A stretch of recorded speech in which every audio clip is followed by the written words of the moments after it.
បដឥឡូវនេះយើងមានការងារមួយចំនួនដែរដែលខ្ញុំ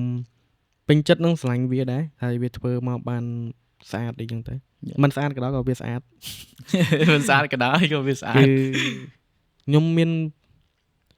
បច្ចេកមួយសម្រាប់ actually ខ្ញុំធ្វើបត់បនរិទ្ធច្រើនណាតែមានមួយដែលខ្ញុំស្រឡាញ់គឺបត់អូកាឡានៅកែបបច្ចេកហ្នឹងខ្ញុំស្រឡាញ់វាមិនមែនជាបច្ចេក outstanding ខ្លាំងណាស់ណាទេអ្វីដែលខ្ញុំស្រឡាញ់ของបច្ចេកហ្នឹងគឺយើងបាននាំគ្នាយើងទៅ work ជុំគ្នាតែយើងជួល van មួយព្យាយាមទៅជុំគ្នាធ្វើការផងយើងឈៀលផងបច្ចេកហ្នឹងអាហ្នឹងវាជា memory មួយដែរ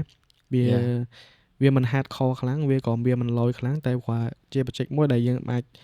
ធ្វើការជុំគ្នាយើងបាន follow up ជាមួយគ្នាជាមួយ team ជាមួយអីនិយាយគ្នាលេងឬក៏យ៉ាងម៉េចចឹងទៅ